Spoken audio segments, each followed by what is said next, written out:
The fantasy playoffs are on the horizon. Week 17, absolutely critical. We're breaking down all the must-add targets that you need.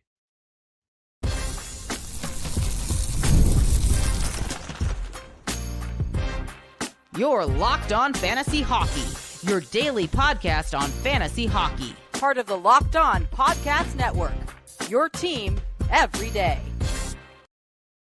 What is good, my fantasy fanatics? Welcome back inside the lab to your daily 30-minute source for all things fantasy hockey. It is the Locked On Fantasy Hockey Podcast coming in red hot for a Sunday waiver wire Week 17 special. The playoffs are on the horizon, and you need to be dominating these waiver wire moves, Mr. Rodin. We have a number of targets. I've got whole teams just to take a look at.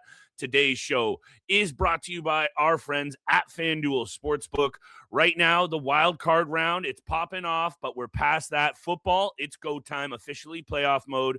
Visit FanDuel, official sportsbook partner of the NFL, and grab your profit boost pack every NFL playoff game day.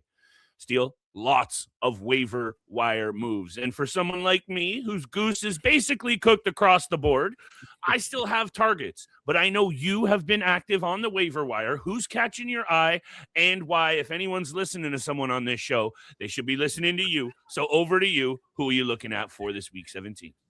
Yeah, we try our best. And, again, it hasn't been the greatest of seasons for yourself, but you've been active. You've been trying to pull your weight over the last couple of weeks, trying to claw into a playoff spot, which we're only a few weeks away at this point.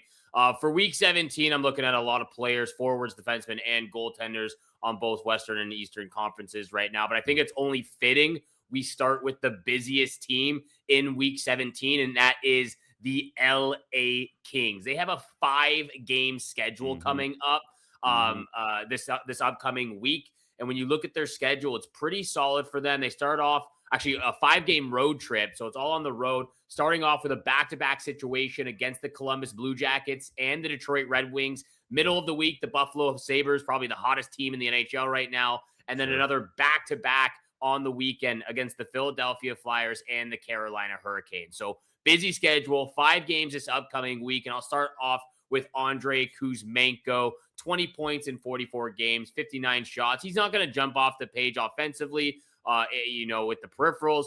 But again, offensively, he's been pretty solid. 4 points in his last 6 games. He's shooting the puck a little bit more recently and playing in that top 6. He's getting some decent minutes as there. You can see it varies from anywhere from 14 and a half upwards to 18 minutes of average ice time on a nightly basis. So I think Andrei Kuzmenko is a good look. But like I said, with the 5-game schedule that the LA Kings have this week, a guy like Corey Perry, who I've mentioned time and time again throughout the season so far. I know he's been in and out of the lineup with injuries. You can kind of see this. He played last game in that 4-3 win over the Rangers, missed 3, played 2 games, missed the 2 prior to that. But when he is in the lineup, he's getting it done. Power play, secondary assists, hits, shots. He does everything that you could possibly ask for. He's rostered at 2% right now. So I got to come here, especially on a 5-game week for the LA Kings, talk about Corey Perry, your guy that you've mentioned from time and time again, who's got dual eligibility, and Alex Laferriere, 27%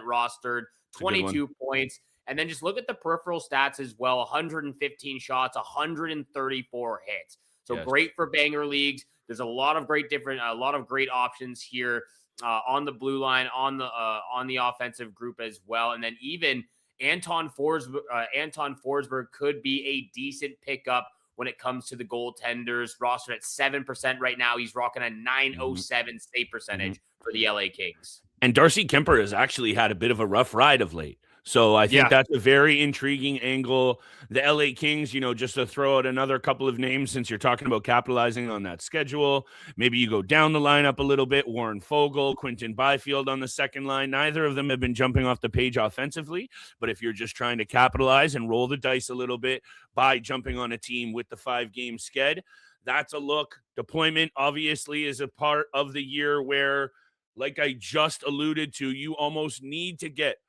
a little bit creative and risky if you are trying to punch that postseason fantasy ticket here.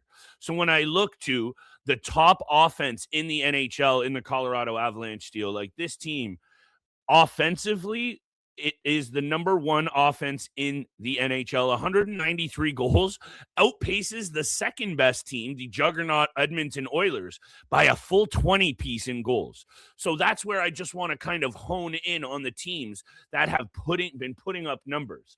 When it comes to Victor Olofsson, not an attractive peripheral coverage type player, but here is the sell.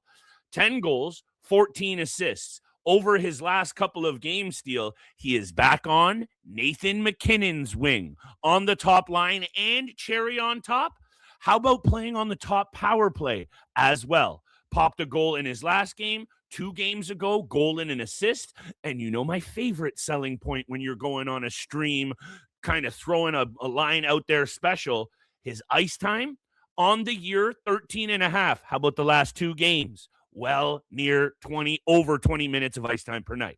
So you're taking a look at Victor Olofsson for the deployment. I did have Colorado's schedule up here. I believe they have 3 games this week. I don't know who they're against, but I'm willing.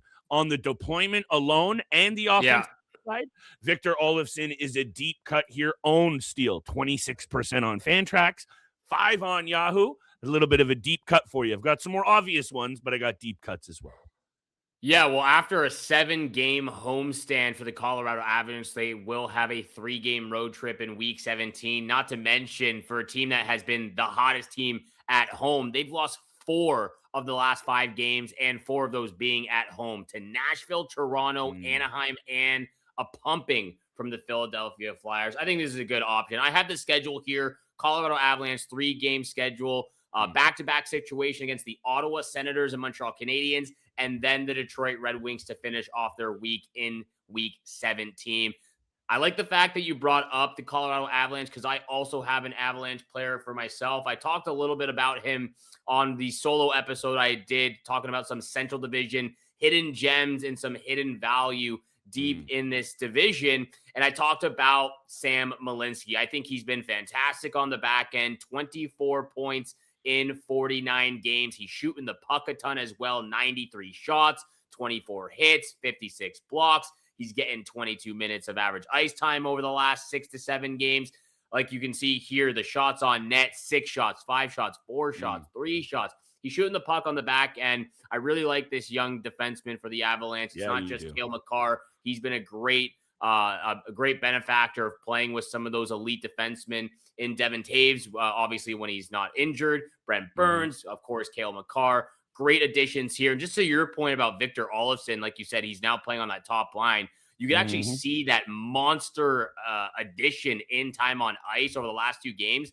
Right. 20.5 to 21 minutes of average ice time over the last 2 games. Before that, he was getting 13.5 to 14.5. That's a monster uptick in time on ice. Thank you very much. Liking all of those angles. I'll just throw this one out quickly because we talk about the Buffalo Sabres every single week. Alex Lyon is back after injury. He had a shutout over the weekend. I still think it's probably going to be the Lion's share to UPL, but now that Alex Lyon is back and he has had a good year, they are angles you need to have under your cap. 11-6-3 this season, Steele, in 22 games, 907 save percentage, looked sensational over the weekend. I don't know why I said a shutout, but I think it actually was a shutout because he played. This is his second game. He had a shutout against the New York Islanders. Thank you very much. And he had a good game in his return against Nashville on the 20th of January as well. So he's looked good in his return. You know, we're always covering goaltending angles because there are never enough good options. This is the hottest team in the NHL other than the Tampa Bay Lightning, Steele. So if there's a goalie serving value, you know your boy's going to be talking about it. We've got more players to talk about after the break. Steele's going to show some love to that everydayer club that we need you guys into. We're talking bets and everything else. More waiver wire targets. Today's episode is brought to you by our friends at FanDuel Sportsbook. It's full go time playoff mode. FanDuel, it's officially in playoff mode. Every game day during the NFL playoffs, FanDuel is giving customers even more ways to get in on the action. Right now, every NFL playoff game day, FanDuel users get a Profit Boost pack waiting for them inside the app. Open the Profit Boost pack first thing on game day. See what's popping, what boosts you want to apply. Each game day, loaded with multiple profit boosts so you can make your picks, apply the boosts, get even bigger payouts while the playoffs get rolling. Visit FanDuel, official sportsbook partner of the NFL. Grab your profit boost pack today for every NFL playoff game day.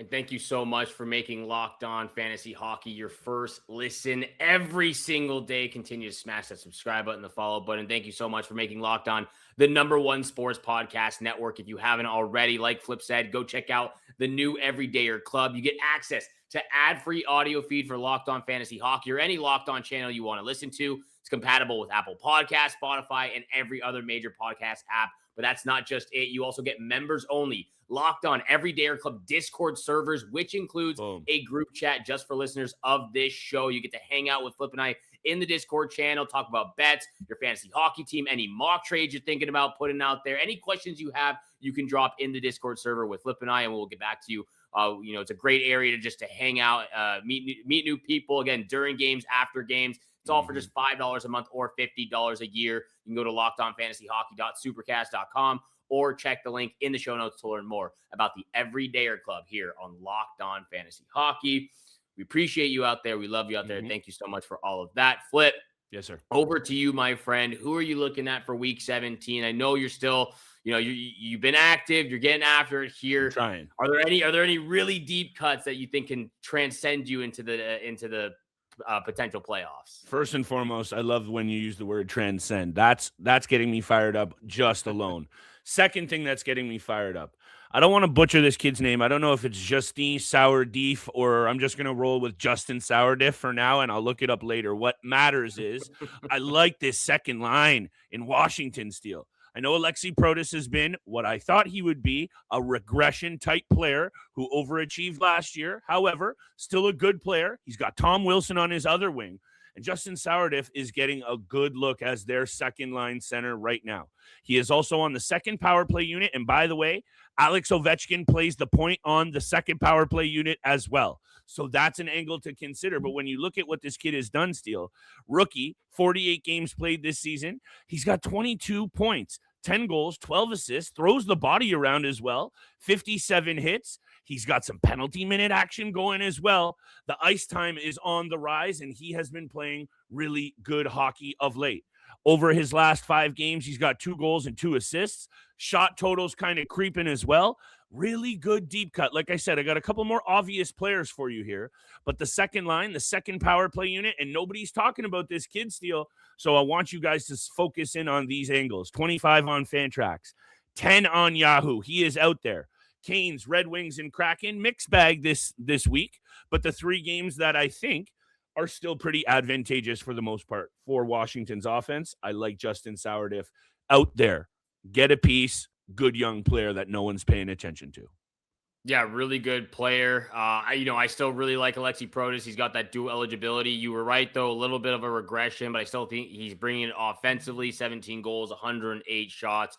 Really good option again, but he's at 64% right now. It's going to be tough. Ryan Leonard, a little cold of late, but still a good year. Ryan Leonard having a really good year as well. 29 points, 45 games, 89 shots for himself as well. He's not afraid to get it into the middle of it. 64 hits. Really good young core right now for the Washington Capitals upcoming with some of these players that we just mentioned.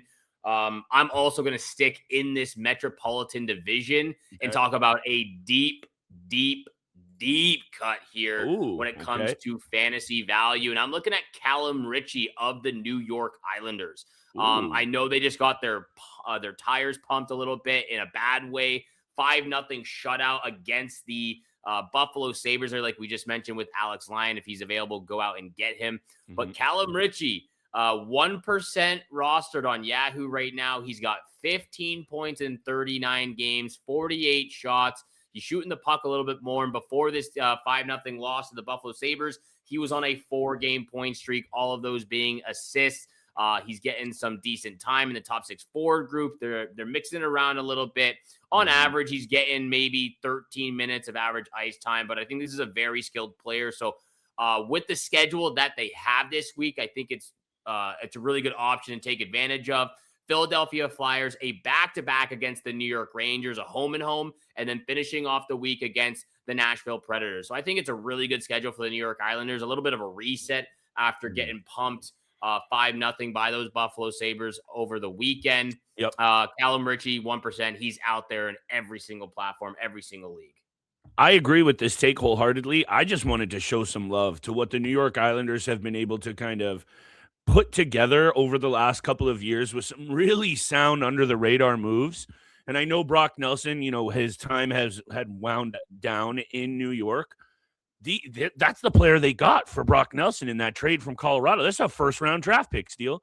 This team is third in the Metro Division, and I know they've dropped their last couple of games, but we like Patty Waugh behind the bench as well. We like some of the pieces and what they've been able to provide fantasy-wise. So I just wanted to show a little love to the Isles there on a sidebar. More players to take a look at this week. Like I said, it's crunch time, my friends. So let me pull up my final couple of players here. I got 3 more, Steele, that I want to talk about. All 3 are owned at a little bit more. It's going to be tougher to get a hold of them, but like I've always said, this show is for everybody, for the new guys, the experts, the new gals, middle of the pack. However, I'll spit it out. Ivan Barbashev is a player I've spoken about at length, so I don't need to get into why I like his game. He provides all the kind of categorical love that you need and still chips in with offensive value. He's playing on the top line with Jack Eichel. The deployment is there as well. Last game out, 2 assists. He throws his weight around this season. The hit total is up to 78, Steele. He still gets those penalty minutes now and again. Last year, they're down. However, all I'm trying to say is I like the deployment. I like this player. 35 points on the season. A little bit harder to own. I've got the percentage here.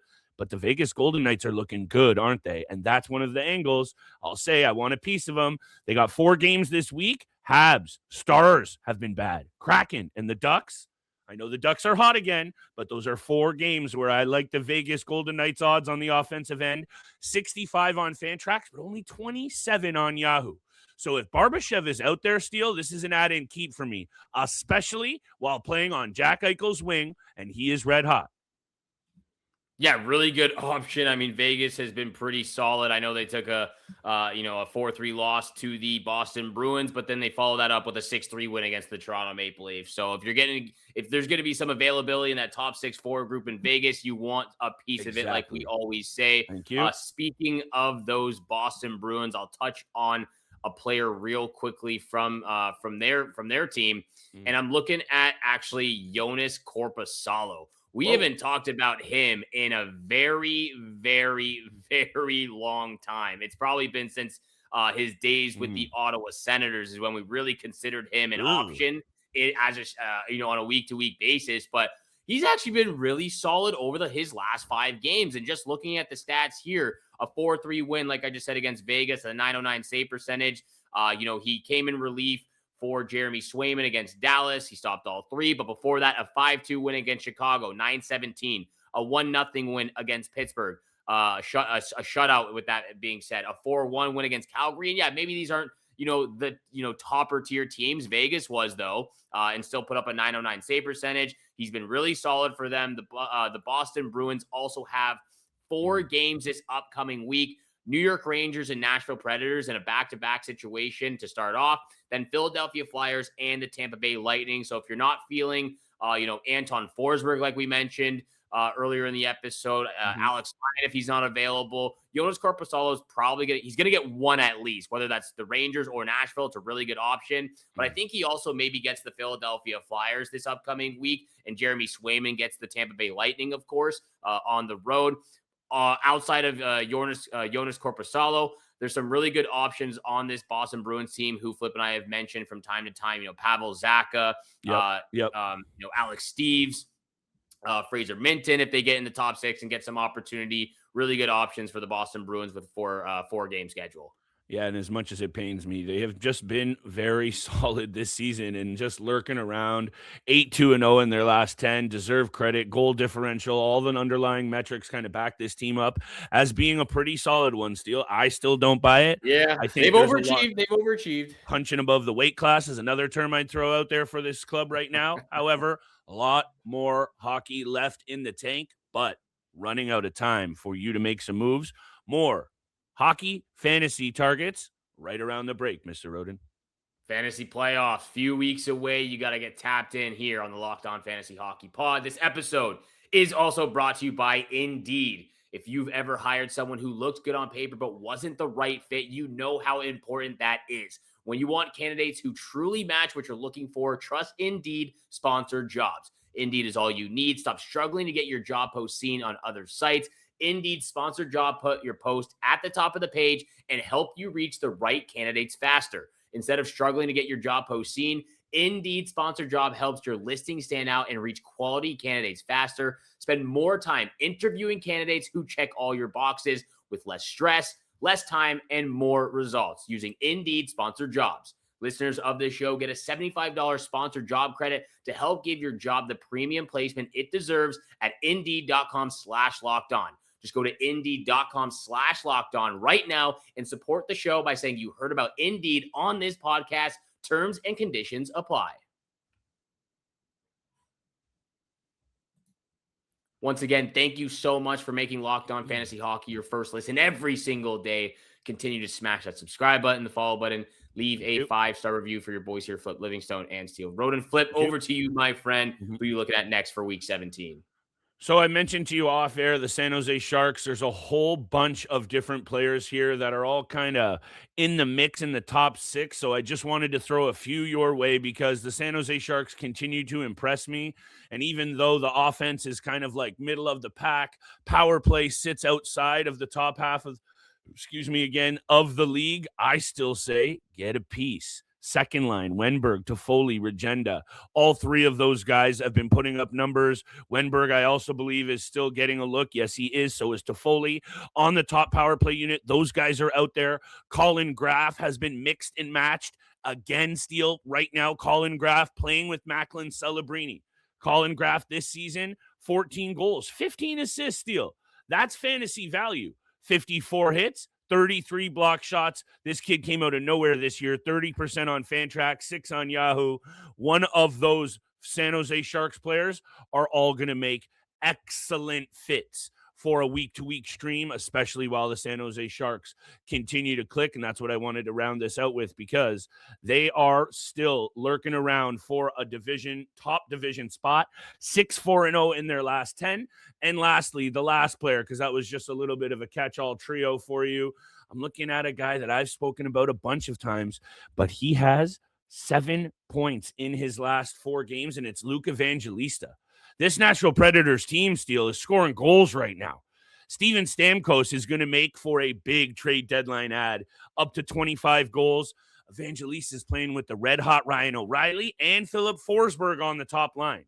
Evangelista is out there. I've got his ownership over here. I'll bring it back up. 40% on Yahoo. 40 on Fantrax, 13 on Yahoo.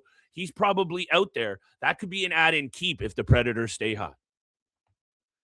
Yeah, it really can, and he has been red hot. Steven Stamkos. Again, we talked about her. We talked about him a little bit on the trade bait board. I'm actually going to go back to the San Jose Sharks because I have a few players I want to talk about. But you put out some really good options from this team already. Like you said, Wennberg, Klingberg. If you can get some help on the back end, Colin Graf's been pretty solid. Mario Ferraro. Not going to jump off the page offensively, 12 points, but 60 shots, 85 hits, 95 blocks. Just a great defenseman if you need some blocks and hits for a categorical format. Also, this kid, Pavol Regenda,